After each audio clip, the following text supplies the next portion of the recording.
Hello artists, this is Miss Bridget. Today I'll be showing you how to create an artist's scrapbook like the artist Ray Yoshida. Artists are inspired by ideas they can find all around them. A scrapbook provides an easy way for an artist to gather and organize ideas and pictures all in one location. This scrapbook can become an artwork in and of itself, or it can be used to inspire future art making.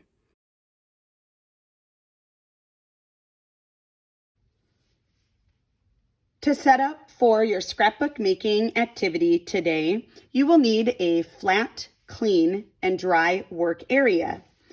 Be aware that you will also be working with scissors and a glue stick.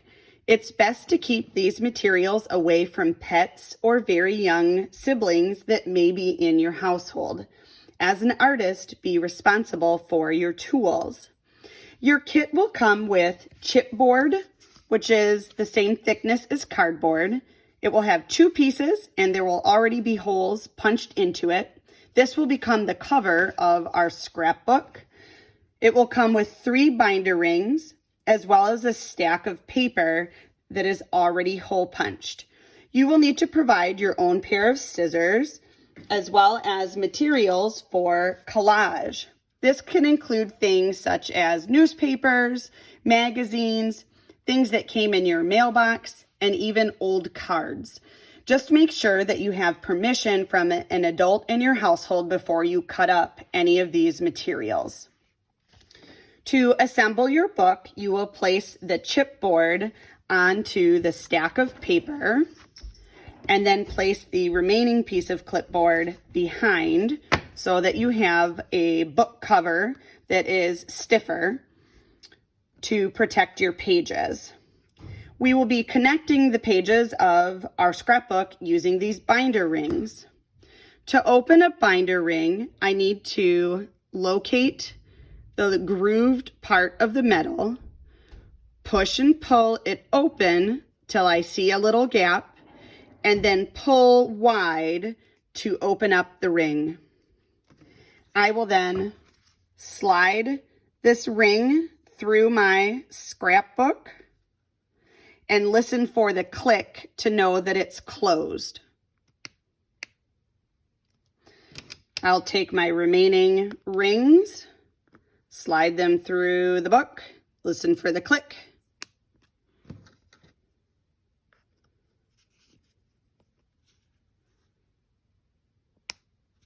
And now I'm ready to begin the interior pages of my scrapbook.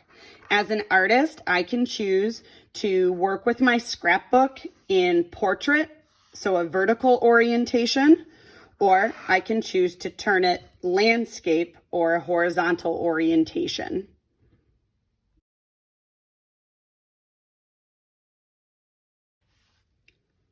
To create your scrapbook, you will begin by doing an image search through materials you have permission to cut up.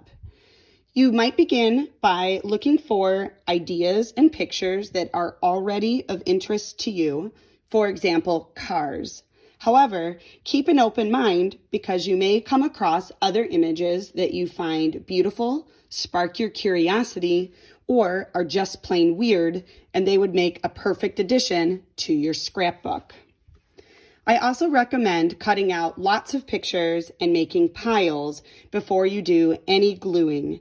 This way you have lots of options for how to organize your pictures and ways that you want to arrange them onto your paper before you permanently glue them down with your glue stick. There are some different ways to organize your scrapbook, and I'll show those to you now. You can do things like create a visual list.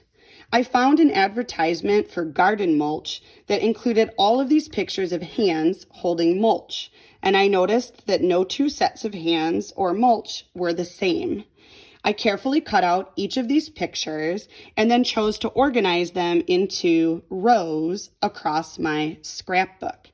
By organizing these into rows, I thought that emphasized how each set of hands was shaped slightly differently, and it also brought attention to the different colors of the mulch in those hands.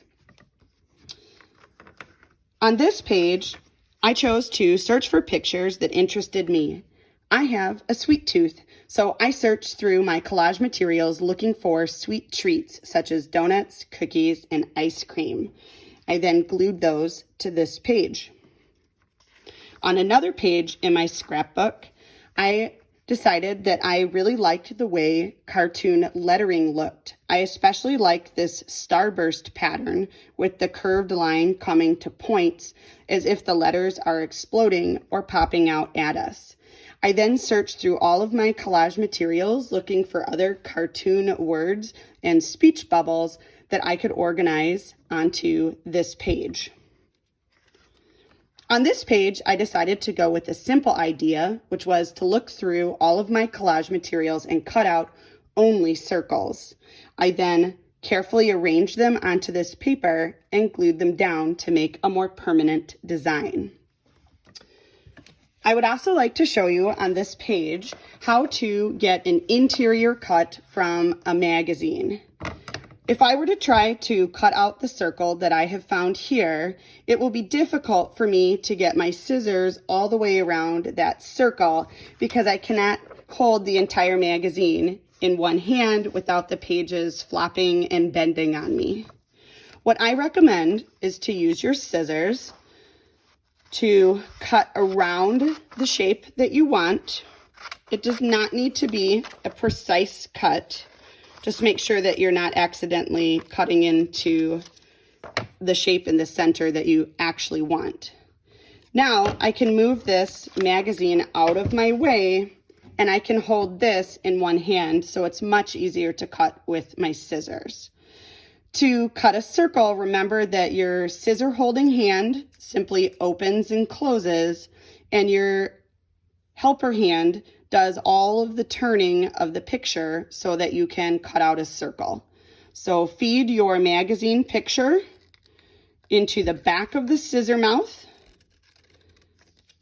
Scissor hand simply opens and closes while your helper hand does all the turning of the image until you've made your way around the picture.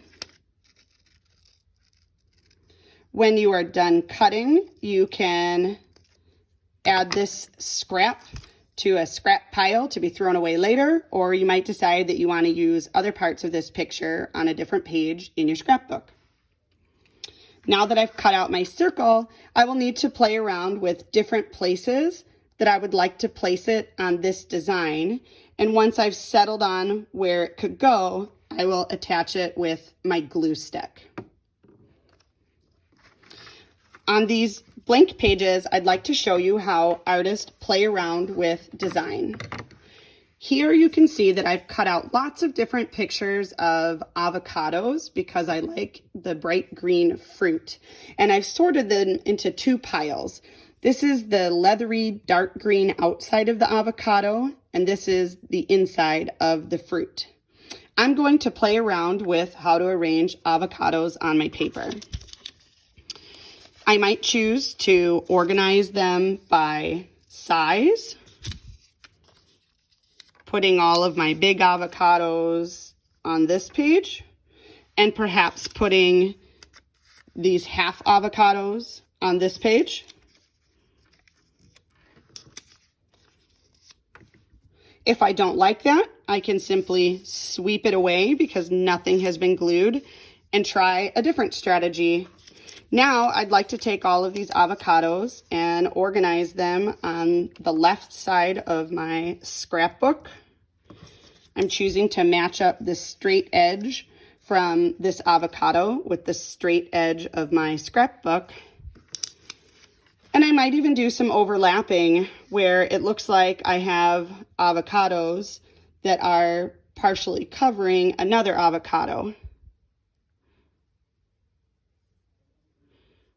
I think I like this arrangement best because it reminds me of mountains, even though it's made out of avocados. So when I'm ready, I'll glue this down, and I will use a similar process on the next page to figure out a way that looks interesting for my remaining avocado pictures.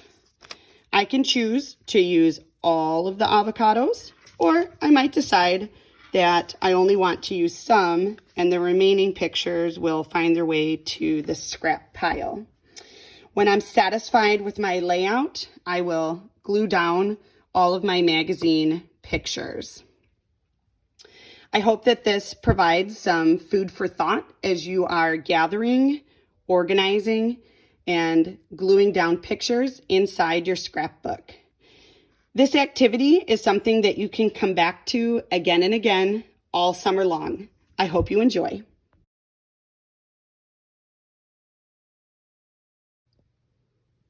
If you would like to make a scrapbook, but do not have an activity kit provided by the Madison Museum of Contemporary Art, here are some easy substitutions for supplies at home. You could look around for an old spiral notebook. Perhaps you have one left over from the school year, like my son did. It's already spiral bound, and there are blank pages inside on which I can do all of the collaging, gluing, or taping of my art supplies. I'm using a glue stick in today's video, but you can also use Scotch tape or masking tape, really anything that you can find around your house that will be sticky and hold materials to paper.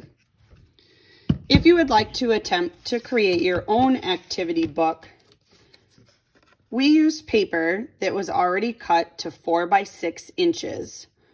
You can find note cards at the store that are 4 by 6 inches and then mark 3 holes across the long edge of the rectangle. I put my holes at 1/2 inch, 3 inches, and 5.5 inches. Then you can use a hole puncher to make the holes on your papers. If you don't have binder rings at home, like we showed in today's video, another substitution could be materials such as ribbon or yarn, and you can simply tie the pages of your book together instead of using these binder rings. Artists get creative, so look around your house for materials that might work for this activity. Good luck!